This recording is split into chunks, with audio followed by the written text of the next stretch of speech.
السلام علیکم جی، current affairs شو کے ساتھ میاں سیف الرحمان۔ ہم آج بات کریں گے تھوڑا ایک ڈیفرنٹ موضوع پہ، چونکہ وہ انڈر لائنگ ایک ایسا انڈر کرنٹ ہے ہمارے معاشرے کا، ہماری پالیٹی کا، جو بہت سے معاملات خرابیوں کا باعث ہے۔ 9 مئی جیسے واقعات ہو گئے، یا جس میں گوسپ زیادہ ہے، رومر مونگرنگ زیادہ ہے۔ ویسے تو اس کو نفسیاتی جنگ بھی کہہ سکتے ہیں، سائی وار، پروپیگنڈا، اور پروپیگنڈا کے بھی کئی ٹولز ہیں بڑے افیکٹو ہیں۔ ہمارے دشمن ملک میں بھی اس کا بڑا چرچا رہا، ان کی ڈس انفو لیب، EU لیب وہ پکڑی گئی، لیکن پھر بھی ان کا پروپیگنڈا آفینسو بڑا مضبوط ہے۔ اور یہ ایک نفسیاتی جنگ میں ذہن سازی کی جاتی ہے، ذہنوں کو باقاعدہ بھڑکایا جاتا ہے، اور یہ اب تو ایسے لگتا ہے کہ جو تباہ کن ہتھیار ہیں ان سے بھی بڑا یہ تباہ کن ہتھیار ہے۔ اب جیسے ہم یہ بھی سن رہے ہیں کہ آج کل ہمارے ہاں بڑے بڑے لیڈرز آرام سے ایک بات کہہ دیتے ہیں کہ ہماری معدنیات جو ہیں وہ باہر لے جائی جا رہی ہیں، اتنے کروڑ کا ایک ٹرک ہوتا ہے، اور اس کا کوئی ثبوت نہیں ہوتا، جو بغیر ثبوت کے بات کی جاتی ہے۔ تو اس سے معاشرے میں ہیجان کی کیفیت پیدا ہوتی ہے کہ شاید ہم برباد ہو گئے، تباہ ہو گئے، جبکہ معاشرے میں ہمیں ایک ہوپ کا عنصر دینا چاہیے، اور فالس ہوپ نہیں، یعنی کہ جو کچھ چیزیں اچھی بھی ہو رہی ہوتی ہیں تو یہ نہیں اگر مایوسی پھیلائیں گے تو قوم جو ہے وہ کس طرح ترقی کرے گی۔ آج ہم نے اسٹوڈیو میں مدعو کیا ہے جناب بریگیڈیئر لیاقت علی طور، آپ سینئر اینالسٹ ہیں اور بہت سی چیزوں پہ گہری نظر رکھتے ہیں۔ جناب بریگیڈیئر صاحب، thank you very much for coming sir, بہت شکریہ۔ تو بریگیڈیئر صاحب، ابھی یہ جو حال ہی میں ایمل ولی صاحب نے ایک دم بیان داغ دیا ہے کہ جی ہمارے ایک ٹرک جا رہے ہیں معدنیات کے۔ آج میرے ساتھ ایک ریٹائرڈ کرنل میرے دوستی ہیں، وہ موجود تھے، وہ بھی کہہ رہے تھے کہ جی را مٹیریل کے باہر جانے پہ پابندی لگائی جائے، ویلیو ایڈیشن کی جائے، پھر بھیجا جائے۔ اور ان کے ذہن میں بھی یہ تصور تھا، ممکن ہے وہ اسی پروپیگنڈے کا شکار ہوئے ہوں کہ جی اتنے کروڑوں ٹریلین ڈالر کا چاہ بھی چکا ہے اور جا رہا ہے، اور اس پہ کوئی پوچھنے والا نہیں ہے۔ جناب بسم اللہ الرحمن الرحیم۔ دیکھیے جی، جو وقت حاضر ہے اس کے اندر پہلے بھی پروپیگنڈا ہوتا تھا جی اور لوگوں کو بددل کیا جاتا تھا، لیکن اب اس کام کے لیے بہت ہی طاقتور میڈیا موجود ہے۔ ٹھیک ہے۔ اور جو سائنٹیفک ڈیولپمنٹس ہوئی ہیں، موبائل فون آئے ہیں، کمپیوٹرز آئے ہیں، اور پھر ان کو استعمال کرنے کے لیے جو ڈیوائسز ہیں، تو آپ بہت زیادہ مضبوط اور پر اثر طور پہ ذہن سازی کر سکتے ہیں، اور ذہنوں میں پراگندگی بھی پیدا کر سکتے ہیں۔ مائنڈ پوائزننگ کہہ دیتے ہیں اکثر عام طور پہ انگریزی میں۔ جی ہاں، آپ نفسیاتی زہر لوگوں میں بھر سکتے ہیں۔ اور اس کے خلاف جس تیزی سے میڈیا اور انٹرنیٹ ٹیکنالوجی اور کمیونیکیشنز میں ڈیولپمنٹ ہوئی ہیں، اس تیزی سے اور اس مضبوطی سے قانون میں ڈیولپمنٹ نہیں ہو سکی۔ اس لیے کیونکہ جب آپ ان کو لے جاتے ہیں تو قانون کے اندر کوئی ایسی شکیں موجود ہی نہیں ہیں جو اس نئے نفسیاتی زہر کا مضبوط طور پہ مقابلہ کر سکے۔ تو لہٰذا اب ضرورت ہے اس بات کی کہ اس کو کنفرنٹ کیا جائے، اور جو لوگ اس قسم کی باتیں کرتے ہیں ان کو عدالت میں پیش کیا جائے، اور ان کو کہا جائے کہ ثابت کرو جو تم نے کہا ہے۔ کیونکہ یہ اتنا آسان ہے، اور نوجوانوں کو یہ بتانا کہ کچھ ترقی نہیں ہوئی، کوئی فائدہ نہیں ہوا، پاکستان سے ہمیں بہت نقصان ہو گیا، انگریز ہماری بڑی عزت کرتے تھے، کم از کم ان کو تاریخ ہی پڑھائی جائے، انگریز کتنی عزت کرتے تھے۔ ٹھیک ہے۔ کوئی ایسا 1.5 مہینہ نہیں تھا جب گوروں نے ملٹری آپریشنز نہ کیے ہوں۔ ٹھیک ہے۔ اور جو قتل و غارت وہ کرتے تھے، وہ سب حتیٰ کہ official history of Imperial general staff کے اندر وہ درج ہے۔ ٹھیک، آپ گوگل کر لیں، گوگل پہ بھی موجود ہے۔ صاحب ان کے پاس تو میرے خیال میجسٹریٹ اور سولجر دونوں کے اختیارات تھے شاید۔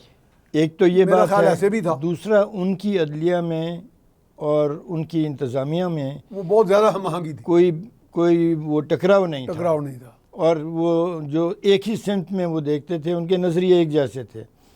ہمارے ہاں اب ایک اور صورتحال پیدا ہو چکی ہے کہ جتنے بھی کیس انتظامیہ بناتی ہے، آپ کے سامنے ہیں، 90% کیس جو ہیں عدالتیں الٹا دیتی ہیں۔ صحیح۔ اچھا، پھر ایک اور رواج بن گیا ہے کہ جو جبکہ ان میں کچھ کیس بالکل جینوئن بھی ہوتے ہیں۔ بہت جینوئن ہوتے ہیں. عام طور پہ سمجھا یہ جا رہا ہے کہ جینوئن کو بھی الٹا دیا جاتا ہے کہ جو انتظامیہ کے آفیسرز ہیں وہ بھی تو پاکستانی ہیں. جی انہوں نے بھی قسم کھائی ہوئی ہے اس پاکستان کو اور اپنی جانوں کا ترقی دینے کے لیے, بچانے کے لیے, محفوظ رکھنے کے لیے وہ بھی ذمہ دار ہیں. اب ہم یہ دیکھ رہے ہیں کہ I G, chief secretary, deputy commissioner, magistrates وہ ساری غلط ہیں. ٹھیک ہے. وہ جو کیس لاتے ہیں اس کیس کو اٹھا کے باہر مارتے ہیں ہم. اب یا تو قانون میں سکم ہے, اور قانون کے سکم میں پہلے آپ کو بتا چکا ہوں کہ ہماری پولیس کی سٹیٹمنٹ کی وقت نہیں ہے. دوسرا عدالت نہیں, یہ ٹریڈیشن ہے میرا, لاء میں نہیں ہے. نہیں, لاء میں ہے. لاء میں ہے ہمارے جیسے لاء وہ کہتے میں ہیں جی یہ انٹرسٹڈ وٹنس ہے, آپ میرے عزیز ہیں تو آپ انٹرسٹڈ وٹنس ہیں, آپ میرے حق میں دے دیں گے. لیکن پولیس تو والے انٹرسٹڈ وٹنس نہیں ہوتے نا, ہمارے وہ تو ہاں اسٹیٹ وٹنس ہے. ہمارے ہاں قانونی طور پہ یہ سمجھا جاتا ہے کہ پولیس کی سٹیٹمنٹ ریلائبل وٹنس نہیں ہے. اچھا, یہ باقاعدہ ایک روایت سی ہے. نہیں, روایت نہیں ہے, یہ آپ کا قانون ہے. اچھا, تو اس کی وجہ سے جو پولیس ایکٹ چلتا آ رہا تھا. جی ہاں, تو پولیس کی سٹیٹمنٹ کی وہ وقت نہیں ہے, اور جج واقعی اس کو قانون کے مطابق چلیں گے. تو جبکہ باہر کے ملکوں میں آپ نے دیکھا ہوگا, یو کے کورٹس ہوں, یو ایس اے کے کورٹس میں پولیس کی سٹیٹمنٹ کی وقت یہ ہے کہ اگر پولیس کی سٹیٹمنٹ آ جائے تو اور کسی سٹیٹمنٹ کی ضرورت نہیں رہتی. ٹھیک ہے, کنکلوسیو ایویڈنس ہے پولیس کی سٹیٹمنٹ. دوسرا, ہمارے یہاں عدالتوں کے سامنے جھوٹ بول دینا روز کا معمول ہے. ہم اس کو فیلنی نہیں کہتے, ہم اس کو کہتے ہیں جی ملزم کا حق ہے. ہمارے ہاں ایک لاء ہے کہ پرجری ہے جی, اس نے کورٹ میں آگے بیان دے بڑے وکلا انحراف کر دیا, لیکن اس میں بھی اسے سزا نہیں ہوتی. فرماتے ہیں کہ یہ جو ہے ملزم کا حق ہے. ٹھیک ہے, ملزم کا حق ہے, لیکن یہ حق تو امریکہ میں بھی ہے نا, برطانیہ میں بھی ہے. وہاں تو اس حق کو استعمال کریں تو آپ فیلونی کے مجرم ثابت ہو جاتے ہیں, اور فیلونی کو بہت برا سمجھا جاتا ہے. بہت بڑا سخت جرم ہے. دیکھیں ٹرمپ پہ فیلونی کے چارجز لگے, تو یعنی جو وہ حرکات کرتے رہے وہ شاید اتنے برے نہیں سمجھے گئے, لیکن فیلونی کو زیادہ برا سمجھا گیا. پھر ویڈیو نے جھوٹ کیوں بولا. ویڈیو ایویڈنس ہے. اب دیکھیں انگلستان نے کس صورت کے ساتھ ویڈیو ایویڈنس کو قانون میں لایا. تو 2012 کی بات ہے. انہوں نے ایک دن اخباروں میں لکھا, اشتہار دیے, ٹیلی ویژن پہ کہا کہ ہم نے یہ جب یونیورسٹی رائٹس ہو رہے تھے اس وقت انہوں نے کہا کہ ہم نے اپنے کانسٹیبلز کو 450 ویڈیو کیمراز دیے, اور یہ جو کچھ جو شورش کرنے والے لوگ ہیں, یہ ریکارڈ ہو جائے گا, جو جلوس ہیں یہ ریکارڈ ہوں گے, اور وہ ایڈمیسیبل ایویڈنس ہوگا. وہ ایڈمیسیبل ایویڈنس ہوگا. پہلے نہیں ہوتا تھا, ویسے پہلے نہیں تھا, پہلے ایڈمیسیبل نہیں تھا. یہ اس دن کے بعد انہوں نے جو فلمیں بنائی, ہمارے لاء میں بھی یہ ایڈمیسیبل ایویڈنس ابھی ہاں ہمارے ہاں بھی نہیں تھا, لیکن اب اس کے اندر ہم نے کچھ حکم رکھے ہوئے ہیں, کچھ مشکلات ڈالی ہوئی ہیں, اور وہ یہ ہیں کہ جی اس کی پہلے وہ اجازت دے, اس بندے کی اجازت ہونی چاہیے جس کی ویڈیو بن رہی ہے. تو یہ ایک بندہ آگے آپ پر حملہ آور ہو جائے, آپ اجازت لینے چل پڑیں گے, مانگتے رہیے, تو اس کے دوران تو وہ آپ کا گھر جلا کے آپ کو بھسم کر دے گا. تو اس کی مرضی سے بننی چاہیے. پھر اس کی کوئی فورنزک ایویڈنس ہونا چاہیے, اس کا ٹیسٹ ہونا چاہیے. پروفیسر صاحب, ہم we are going for a break, تو ہم جا رہے ہیں جی ایک بریک کی طرف. بریک کے بعد دوبارہ حاضر خدمت ہوتی جی. Welcome back. ہمارے ساتھ موجود ہیں سینئر انالسٹ جناب بریگیڈیئر لیاقت طور. بریگیڈیئر صاحب, آپ بتا رہے تھے نا کہ اب تو یہ ایڈمیسیبل ایویڈنس ہو گیا ویڈیو, جیسے ہمارے 9 مئی کے واقعات ہوئے جی, ان کے بارے میں ابھی بھی ہمارے ہاں وہی پروپیگنڈا اوفینسو کہیں سے لانچ کیا گیا. شاید وہ جو پرپیٹریٹرز تھے, جو کرنے والے تھے, ان کے پیچھے جو قوتیں کار فرما تھیں, بیرونی ہوں یا اندرونی ہوں یا ہمارے اپنے ہوں, تو انہوں نے تو یہ تاثر اسی پروپیگنڈا کا دینے کی کوشش کی. یہ تو ہوا ہی نہیں, اگر ہوا ہے تو اسٹیبلشمنٹ کے اندر سے کروایا گیا. یہ چونکہ یہ قومی لیول کا ایک سانحہ تھا, اور یہ جو حملہ کیا گیا یہ قوم کے دفاعی اداروں پہ کیا گیا. اس کے لیے بڑی گہری پلاننگ ہوئی, یہ کوئی معمولی بات نہیں ہے. اور پلاننگ میں کوئی باہر کی قوتیں بھی ہوں گی شامل. بالکل جو یہ ضروری نہیں کہ اندر کے لوگ, جو ان کے اعانت کرنے والے تھے, جو پیسے دے رہے ہیں, جہاں سے ڈالرز آ رہے ہیں, ان سب کی نے ان کو ایڈوائز کیا.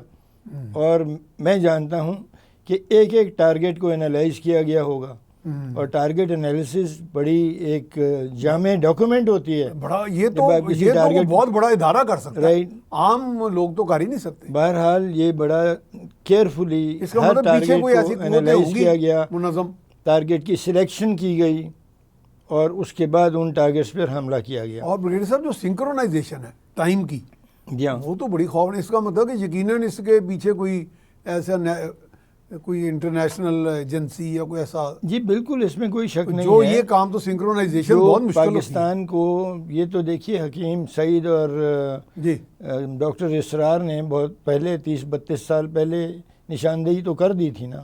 انہوں نے یہی کہا تھا کہ یہ بین الاقوامی سامراج جو ہے وہ اب پاکستان کو کنٹرول کرنے کے لیے ایک نیا محرہ لا رہے ہیں. یہ ان کے ورڈز تھے کہ میں اپنی طرف سے تو نہیں کہہ رہا ہوں. لیکن صاحب یہ افسوس ہوتا ہے، آپ بھی ماشاءاللہ ایک جنرل 1 اسٹار جنرل رہے ہیں، تو ہمارے یہ ایک بڑا الزام لگایا جاتا ہے جی کہ یہ جو محرہ لائے گیا ان کو پروموٹ کرنے والے تو ہمارے کچھ ایسے ماضی کے اسٹیبلشمنٹ کے بڑے لوگ تھے. ایسے بھی لگتا ہے. اور جو یہ سائیکولوجیکل یعنی وہ ان کا اعلیٰ کار بن گئے یا دانستہ، اس نے بڑے بڑے ذہنوں کو متاثر کیا. اور اگر بڑے عہدیدار جو تھے وہ اس سے متاثر ہوئے تو وہ بھی ایک پلان تھا نا. یہ اس پلان کا حصہ تھا سارا کچھ. تو اگر جو کہا جاتا ہے کہ لایا گیا، تربیت دی جاتی ہے چیزوں کو پرکھنے کی، کاؤنٹر چیک کرنے کی. جی ہاں، لیکن پھر انسان ہے، غلطیاں وہ بھی کرتے ہیں. لمیٹیشن تو ہے انسانی سوچ کی. غلطی تو وہ بھی کر سکتے ہیں، غلطی کوئی بھی کر سکتا ہے. اصل بات یہ ہے جو ہمارا مذہبی ایک فیکٹر بھی ہے اس کے اندر، کہ غلطی کو ماننے والا جو ہے وہ صحیح راستے پر ہوتا ہے. اپنی غلطی مان کے اپنے آپ کو درست کرنے والا. جو اپنی غلطی پہ مصر ہو، غلطی کو مانے ہی نہ اور کہے کہ میں نے تو غلطی کی نہیں ہے، کسی اور نے کی ہے ساری عمر، وہ کس کے راستے پر ہوتا ہے؟ وہ جس کے راستے پر ہوتا ہے اسے مردود کہتے ہیں نا. وہ تو ابلیس کا راستہ ہے.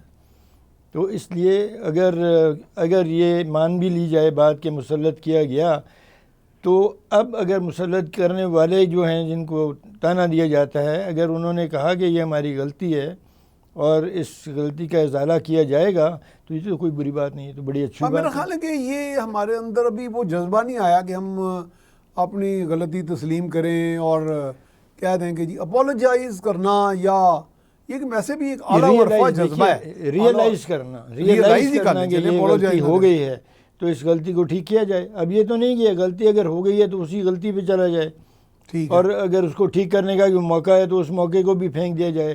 اور باقی سارا جو نظام ہے وہ اس بات پہ کہ ایک باری غلطی ہوئی ہے تو اب اس غلطی کو ٹھیک نہیں کرنے دیں گے، اور غلطی کے اوپر غلطی کریں گے اور زیادہ ملک کے لیے مصیبت ڈالیں گے. دوسری بات جو آپ نے کی تھی پروپیگنڈا کی، جی ذہنوں کو خراب کرنے کی، اس میں یہ نہیں بتایا جاتا کہ پاکستان بنتے وقت کیا سچویشن تھی، آج کیا حالات ہیں. ٹھیک ہے، بلکہ اس میں مایوسی جان بوجھ کے مایوسی پیدا کی جاتی ہے. نوجوانوں کو یہ تاثر دیا جاتا ہے کہ ہمیں کچھ نہیں ملا، پاکستان سے ہمیں کچھ نہیں ملا، اور یہ فلاں ادارہ کھا گیا، یہ وہ کھا گیا، یہ فلانا بندہ، الزامات لگانا، اور اس سے ملک کے اندر بددلی پیدا کرنا، تفریق پیدا کرنا، نسلی اور علاقائی تفریق، کہ پنجابی یہ کر گئے اور پٹھان وہ کر گئے اور بلوچ یہ کر گئے اور سندھی یہ کر گئے. یہ جو تفریق ہے، جو کرے گا امتیاز رنگ و خون مٹ جائے گا، یہ علامہ اقبال نے کہا تھا. علامہ اقبال. ٹھیک ہے، تو ہم امتیاز رنگ و خون کو بہت زیادہ ہوا دے رہے ہیں، اور جو یہ ہوا دے رہے ہیں ان کے خلاف قانون بننا چاہیے.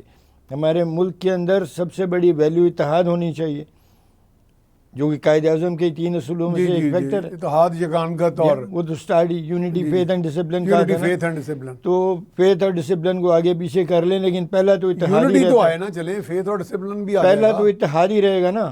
ٹھیک ہے، پہلا اصول قائد اعظم کا، تو اس کو سبوٹاژ نہیں کرنا چاہیے. اور دوسرا، ہمیں اپنی نوجوان نسل کے دلوں میں بد دلی پیدا نہیں کرنی چاہیے.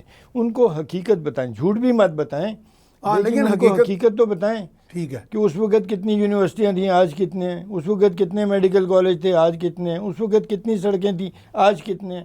ہم نے یہ کر کے ایسٹ پاکستان بھی توڑوایا، اسی قسم کی باتیں کر کے. وہاں بھی لوگوں کو مایوس کیا گیا. وہاں بھی یہ تھا کہ ہماری پٹسن لے گئے ویسٹ پاکستانی. جی یہ پٹسن کھا جاتے ہیں. ویسٹ پاکستان جو تھا وہ تو کوئی اسی کو یوز بھی نہیں کرتا تھا شاید. بہرحال وہاں پہ بہت بڑا پروپیگنڈا تھا لیٹ 60s میں کہ جی یہ ہماری پٹسن لے جاتے ہیں اور یہ جو موجیں کر رہے ہیں ہمارے پیسے پہ. حالانکہ حقیقت یہ ہے کہ جو مشرقی بنگال تھا یہ بہت پسماندہ علاقہ تھا. ٹھیک ہے. انگریز نے ڈیولپمنٹ مغربی بنگال میں کی، کلکتے اور اس کے نواح میں، کلکتے سے مدراس تک. مشرقی بنگال کے اندر کوئی ڈیولپمنٹ نہیں. سائیکلونز بڑے آتے تھے، سمندر میں بہہ جاتے تھے، وہ ایک ہی سڑک تھی، طوفان آتے تھے وہاں. بہت کم اسکول. پاکستان نے وہاں پر 24,000 ٹیوب ویل سنک کیے، 12,000 سے زائد اسکول بنائے. یہ باتیں لوگوں کے علم میں نہیں ہے. صرف 24 سالوں کے اندر سڑکیں بنائیں، کرنافلی پیپر مل بنائی. ہاں بڑی مشہور تھی وہ کرنافلی پیپر مل. تو وہ سب بھول گئے سارے. چٹاگانگ کو ڈیولپ کیا. حقیقت یہ ہے کہ مشرقی بنگال کی جو ڈیولپمنٹ پاکستان کے 24 سالوں میں ہوئی، جس کو ہم ایسٹ پاکستان کا ہم نے نام دیا تھا، وہ پچھلے 500 سالوں میں اس ڈیولپمنٹ کا 10% بھی نہیں ہوا تھا. ٹھیک ہے. جب کہ ریزنٹمنٹ اتنی بڑھا دی گئی کہ سارا کچھ ہم لوٹ کے کھا گئے. پھر نفرت پر ڈالی گئی کہ لوٹ کے کھا گئے، ہمیں کچھ نہیں ملا اور ہمارا کچھ نہیں بنے گا اور ان سے علیحدہ ہو جائیں، اور ان سے علیحدہ ہونے کے لیے ہندوستان سے مدد لے لیں. مجیب نے تو ان کے ساتھ کانٹیکٹ جو ہے وہ 1962 میں شروع کیا تھا. وہ جو اگرتلا سازش ہوئی تھی. اگرتلا سازش جو تھی وہ 1962 سے چل رہی تھی. وہ پکڑی گئی 1965 میں، اور پھر بھی 2 سال انتظار کیا ہم نے. وہ ہماری حکومتوں نے. ملٹری ٹرائل ہوا تھا پھر. وہ تو ایک اسپیشل ٹریبیونل تھا جو ٹرائی کر رہا تھا، اور وہ ختم کر دیا گیا 69 میں. 67 میں اریسٹ ہوئیں. 68 میں مجیب کو اریسٹ کیا. ٹھیک ہے. اور 59 میں کیسی واپس لے لیا. ہم ایک اور بریک کی طرف جا رہے ہیں جناب. تو ہم جا رہے ہیں جی ایک بریک پہ. بریک کے بعد یہیں سے سلسلہ جاری رکھیں گے. جی بریک کے بعد ہم آپ کو خوش آمدید کہتے ہیں. ہمارے ساتھ موجود ہیں جناب سینئر تجزیہ کار بریگیڈیئر لیاقت علی طور صاحب. جی بریگیڈیئر صاحب بتا رہے تھے 69 میں پھر وہ اگرتلا سازش کیس ہی واپس لے کیس ہی واپس ہو گیا، کیونکہ اس وقت وہ ایوب خان صاحب کے خلاف تحریک چل گئی تھی اور یحییٰ خان نئے پریزیڈنٹ بنے تھے، جو کہ ایوب نے جاتے جاتے اپنے ہی آئین کی خلاف ورزی کر لی اور مارشل لا لگوا دیا. مارشل لا کی سرکار نے سیاست میں ہم آہنگی پیدا کرنے کے لیے گول میز کانفرنس بلائی. ٹھیک ہے. اور سیاست دانوں نے یہ شرط رکھی کہ ہم گول میز کانفرنس تب اٹینڈ کریں گے اگر مجیب کو چھوڑا جائے، اگرتلا کیس واپس لیں گے.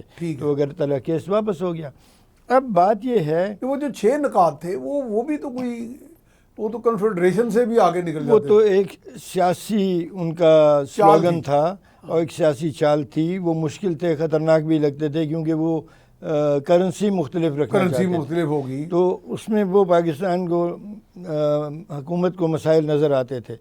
لیکن اصل بات تو یہ تھی کہ ان کے ساتھ جو سازش تھی وہ ہندوستان اگرتلا کیس میں ڈیولپ کر رہا تھا، اور یہ منصوبہ بن چکا تھا کہ ہم یہاں ایک پاپولر اپرائزنگ کروائیں گے، اس کو ٹریننگ دیں گے فوجی ہندوستان والے، اور پھر جب وہ بھڑک اٹھے گی آگ تو ہندوستانی فوجیں جو ہیں وہ داخل کر دی جائیں گی پاکستان کے اندر.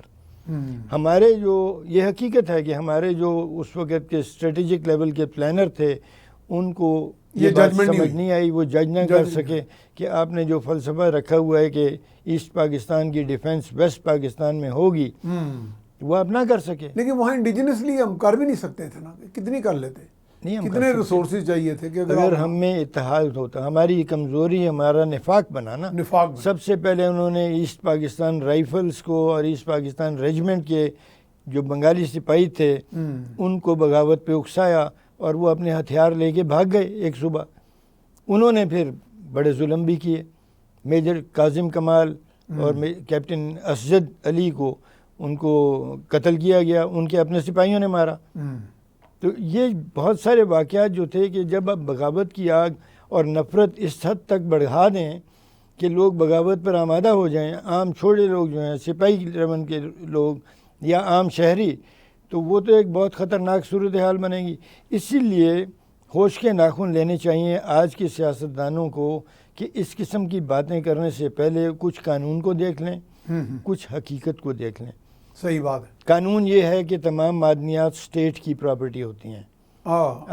میری ذاتی زمین، میرے گھر کے لان میں سے اگر سونا نکل آئے تو وہ میری ملکیت نہیں ہے. میرا فرض ہے کہ میں حکومت پاکستان کو بتاؤں اور وہ سونا جو ہے وہ حکومت پاکستان کی ملکیت بنے. رائلٹی دینے کا سلسلہ ہم نے شروع کیا ٹھیک ہے. اور یہ رائلٹیز دیتے رہے جہاں سے تیل نکلا, جہاں سے گیس نکلی, اور وہ رائلٹیز اس لیے دیں کہ آپ لوگوں کی ڈیولپمنٹ کریں گے.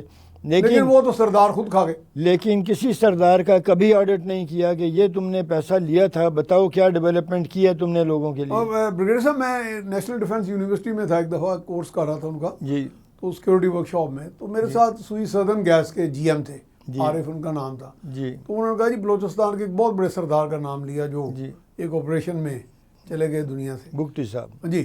تو انہوں نے کہا جی کہ ان کو ہم باقاعدہ رائلٹی دینے کے بعد بھی ان کا اچانک فون آ جاتا تھا کہ اتنے کروڑ اور بھیج دو, نہیں تو ہم آپ کے وہ اڑا دیں گے سارے پائپ شائپ. تو دیکھیے نا, تو کہتے جی, ہم نے کہتے جی ابھی تو ہم نے آپ کو دیا. انہوں نے کہا جی پھر اڑا دوں گا میں پائپ. تو اور ڈیولپمنٹ قوم کی کرتے نہیں تھے, لوگوں کی کرتے. کبھی یہ نہیں پوچھا گیا کسی رائلٹی لینے والے سے کہ تم نے اتنا پیسہ لیا تھا, بتاؤ تم نے کیا ڈیولپمنٹ کی. اور یہ رائلٹی ہوتی ہی عوام کی ڈیولپمنٹ کے لیے ہے. کتنے اسکول بنائے, کتنے ہاسپٹل بنائے, کتنے وہ اسپیشل چلڈرن کے لیے تم نے انیشیٹو لیے, ان کے ریزیڈنس کے لیے کوئی علاقہ بنایا, ان کے پناہ گاہیں بنائیں, کچھ بھی نہیں. کوئی سڑک بنائی, وہ بھی نہیں. رائلٹی ساری لے کے انگلینڈ میں جائیدادیں خریدیں, عیاشیاں کی ہیں اور پیسے جمع کیے, اور ساتھ وہ رہے نیک کے نیکی. یہ بھی ساتھ محب وطن بھی رہے وہ, انورٹڈ قومات میں, یعنی دعویٰ یہی کرتے رہے نا. ہاں, پھر ملک و قوم کے ساتھ سچے ہیں, اپنی قوم کو, قومیت کے جذبے کو ابھارا اور یہ کہا کہ جی میں بہت بڑا کام کر رہا ہوں. اوکے, نہیں, یہ مجھے یاد پڑتا ہے جی, یہاں چیف منسٹر آفس میں کھڑے تھے, موجود تھے, تو چیف منسٹر کی موجودگی میں کوئی بلوچستان کے آئے پارلیمنٹیرینس.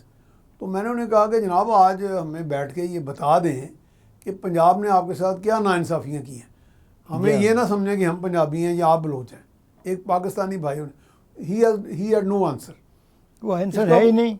اس کا تو یہ تو پھر اس کا مطلب یہ بھی ساری ایک بھیڑ چال ہے. اصل بات تو یہ ہے کہ ہم نے ان غلطیوں پر اور ان جو حقیقت میں جرائم ہیں ان پہ پردے ڈالے, ان کو قبول کر لیا. عطا اللہ مینگل صاحب نے 5000 پنجابی ٹیچرز کو جو بلوچستان کی خدمت کر رہے تھے ان کو نکال دیا تھا. ہمارے اختر مینگل کے جو ہمارے سیاستدان والد تھے ان کے, اختر مینگل صاحب کے والد تھے. اچھا, اب بات یہ ہے کہ ہمارے سیاستدان سستی شہرت کے لیے یہ تو کہہ دیتے ہیں کہ میں بلوچستان آیا ہوں, میں معافی مانگ رہا ہوں, ہم نے بڑی زیادتیاں کی. نفسیاتی طور پہ آپ نے اس زہر کو تقویت دی کہ ہم سے بہت زیادتیاں ہوئی ہیں. ٹھیک ہے, آج تک کسی قومی لیول کے لیڈر نے بلوچستان جا کے ان خاندانوں سے معافی مانگی ہے جن کے پنجابی ٹیچرز جو نکالے گئے, ان 500 یا کتنے ٹیچرز تھے, ان کے ساتھ نہیں بات کبھی, ان کی کسی نے معافی مانگی کہ ہم نے آپ کی عزت کو بٹا لگایا, آپ کو ہم نے بے وفا ثابت کیا اور آپ کو نکال دیا گیا نسل کی بنیاد پر, جو کہ آئین میں گارنٹی ہے کہ آپ نسل, علاقائیت کی بنیاد پر کسی کے خلاف امتیازی برتاؤ نہیں کر سکتے. یہ آپ کے آئین میں گارنٹی ہے, لیکن ان کو آئین کی گارنٹی کے خلاف وہاں سے موو کیا گیا اور ان کو نکالا گیا. ہمارے ضیاء الحق تو کہتے ہیں آئین کاغذ کا ٹکڑا, جو بھی کہیں آپ, لیکن کسی نے ان سے معافی مانگی, جا کے یہ کہا کہ میں آج معافی مانگتا ہوں ان سے. کسی بلوچ سردار نے معافی مانگ لی ان سے؟ نہیں. تو جب ہم یہ حرکتیں کریں گے تو ملک میں اتحاد اور اصول پہ اور آئین اور قانون کی سربلندی کیسے کریں گے؟ یہ آئیڈینٹیفائی کریں کہ ایریٹنٹس ہے کیا. پروپیگنڈا ہی صرف ہے, ادروائز ایریٹنٹس تو کوئی نہیں ہے. محرومیاں کم ہیں لیکن پروپیگنڈا بہت زیادہ ہے. محرومیاں تو مثلا اگر آپ پنجاب دیکھ لیں تو پنجاب میں اتنے علاقے ہیں جہاں پہ 76 سال سے کوٹا سسٹم انجوائے کر رہے ہیں ہمارے ریموٹ علاقوں کے لوگ. جی, وہ تو وہاں تو بیکورڈ ایریاز کا بہت فائدہ. بنگال میں کوٹا سسٹم نے تیا پانچا کر دیا نا, آپ بھی ہوش کے ناخن لے لیں. انہوں نے اسکریپ کر دیا. ہم نے اس کو, انہوں نے تو کوٹا سسٹم کی بنیاد پر تہوالا کر دیا اپنے پورے ملک کو. آپ کوٹا سسٹم چلا رہے ہیں, آپ نے بند تو نہیں کیا, آپ نے تو 2035 تک اس کو توسیع دی ہوئی ہے. نہیں, وہ ہمارے ہاں, اور جو 2035 قریب آ رہا ہے تو آپ کے اندر جان نہیں ہے یہ کہنے کی کہ یہ آخری سال ہوگا. نہیں, بالکل. جیسے آپ آرمی کے کمیشنڈ آفیسر ہیں, میں سول سرونٹ تھا, سی ایس ایس آفیسر تھا, تو ہمارے ساتھ بیکورڈ ایریاز کے لوگ تھے, کوٹا میں آ گئے. جی ہاں, وہ اتنی لو پوزیشن میں تھے کہ ان کو جاب نہیں ملنا تھا. رائٹ. تو یہاں وہ بڑے بڑے عہدوں پہ, چیف سیکرٹری کے برابر عہدوں پہ, تو پھر یہ انجوائے کر رہے ہیں نا. ہاں, وہ کر تو پھر بھی کہتے ہیں کہ زیادتی ہو فار دا لاسٹ بریک. پھر بھی ہم جا رہے ہیں ایک آخری بریک کی طرف, اس کے بعد دوبارہ حاضر ہوں گے. جی ویلکم بیک. ہمارے ساتھ موجود ہیں جناب بریگیڈیئر لیاقت علی طور. جی بریگیڈیئر صاحب, ہاں یہ کوٹا سسٹم کو 2035 تک توسیع دے دی گئی ہے. توسیع دی ہوئی ہے نا, اس کو 20 سال کی توسیعیں ملتی رہے ہیں. آخری توسیع اس کو 2015 میں دی گئی تھی, تو وہ 2035 تک کی ہے. لیکن کیا ہم اب یہ کہنے کے قابل ہیں کہ 2035 کے بعد توسیع نہیں دیں گے اور یہ ختم ہو جائے گا؟ جب یہ شروع کیا تھا تو اس وقت تو آپ نے کہا تھا کہ یہ صرف 10 سال کے لیے. ہاں, ابتدا میں یہ کہا گیا تھا. ٹھیک ہے نا. پھر اور آپ کے اسٹیبلشمنٹ آرمی اندر تو نہیں ہے یہ؟ شکر ہے جی, فوج میں نہیں ہے, اسی لیے فوج ٹھیک چل رہی ہے.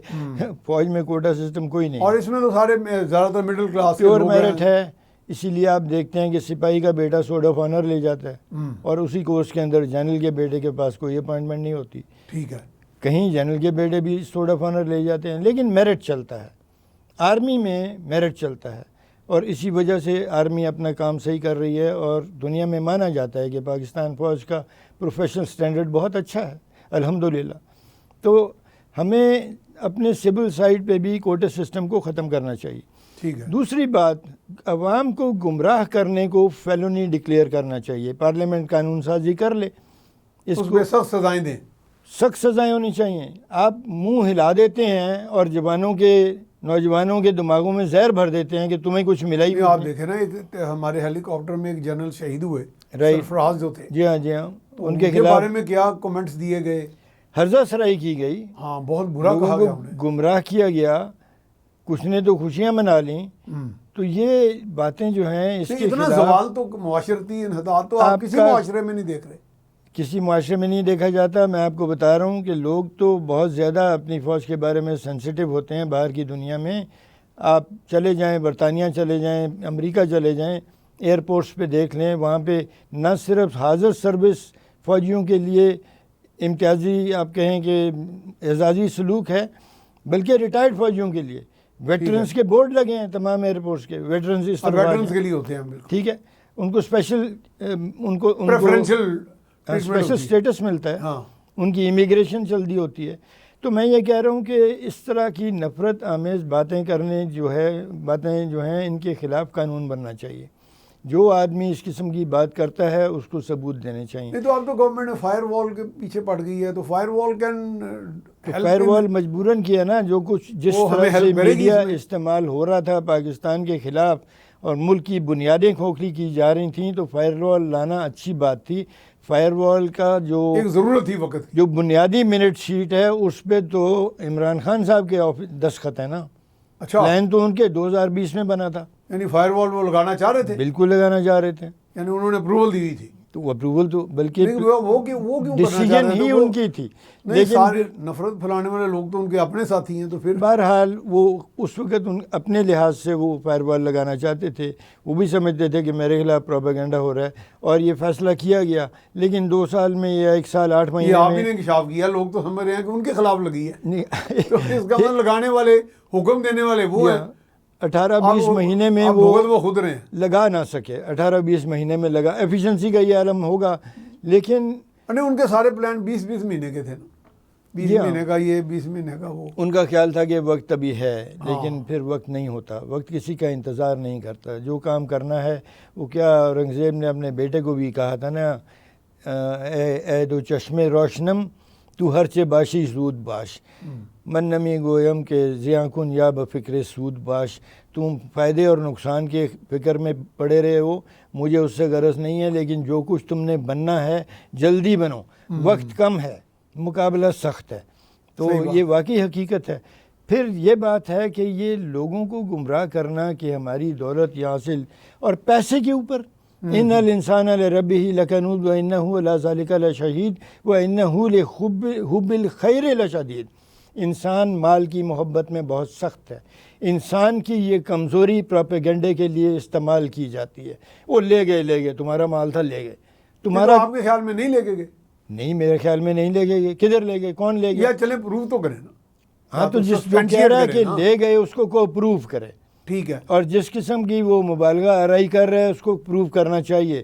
اس کے لیے قانون بننا چاہیے.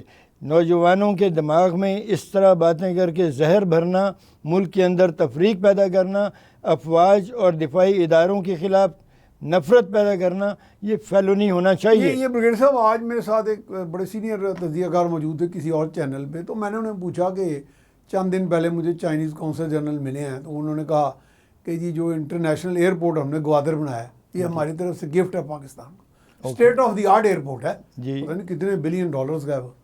تو کہیں گے ہاں گفٹ تو انہوں نے دے دیا ہے، لیکن ساتھ ساتھ وہ گوادر پورٹ جو ہے سی پورٹ اس کا 9% پاکستان کو دیا، باقی سارا وہ لے گئے ہیں۔ یہ اتنا تو اندھیر نگری نہیں ہے۔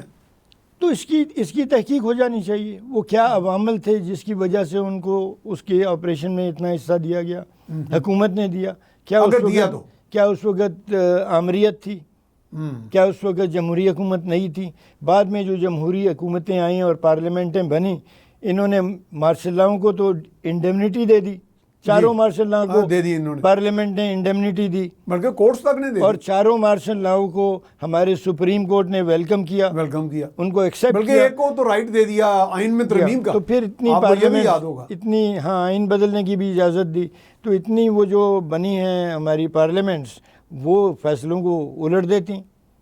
اگر کسی نے کوئی بے ایمانی کی ہے اس کو گردن میں رسا ڈال کے عدالت کے سامنے پیش کر دیتے، لیکن اس پروپیگنڈے کو چلنے دینا اور اس کے خلاف قانون کا حرکت میں نہ آنا، یہ بہت بڑی کمزوری ہے ہماری ریاست کی، یہ کمزوری دوسری ریاستوں میں نہیں ہے۔ یعنی میں جو آپ کی بات سمجھاؤں وہ یہ ہے کہ اگر کوئی غلط کام ہو بھی رہا ہے تو اس سے بھی بڑا غلط کام اس کی پروپیگیشن ہے بغیر تحقیق کے، بغیر یعنی وہ زیادہ زہر گھول رہی ہے۔ اول تو غلط کام آپ دیکھیں گے، جب آپ تحقیق کریں گے تو آپ کو پتہ لگے گا کہ نہیں ہے، لیکن جو الزام لگا رہا ہے بغیر تحقیق کے اور بغیر ثبوت کے، اس کی تو گرفت ہونی چاہیے۔ اور خاص طور پہ وہ ایک ادارے کو کہہ رہا ہے کہ فوج والے لے جا رہے ہیں، فوج کھا گئی، یہ خاص طور پہ کہا جاتا ہے، یہ خاص طور پہ کہا گیا کہ فوج والے لے جا رہے ہیں۔ نہیں، ان کو فائدہ کیا ہے؟ مثال کے طور پہ اب ایمل ولی صاحب نے کہہ دیا سستی شہرت، تو سستی شہرت، اگر فوج کو وہ بدنام بھی کر رہے ہیں جی ہاں، تو حاصل کیا ہے؟ مثال کے طور پہ کیا وہ بھارت کی فوج کو انوائٹ کر رہے ہیں انڈائریکٹلی؟ اس کا مطلب ذمہ دارانہ سٹیٹمنٹس، ہمارے ملک کا ماحول، چونکہ آپ اس قسم کی باتیں کر کے کسی کو سزا ہوتی نہیں دیکھتے، کسی کو نشان عبرت بنتا نہیں دیکھتے، تو ایک آپ کہہ لیں کہ حوصلہ افزائی ہو چکی ہے، جرت پکڑ جاتا ہے بندہ۔ اور چونکہ قانون نہیں بنا، آپ کے پاس کوئی ایسی قانون سازی نہیں ہوئی جس کے اندر اس قسم کی افواہ ترازی کو فیلونی کا سٹیٹس دیا جا سکے۔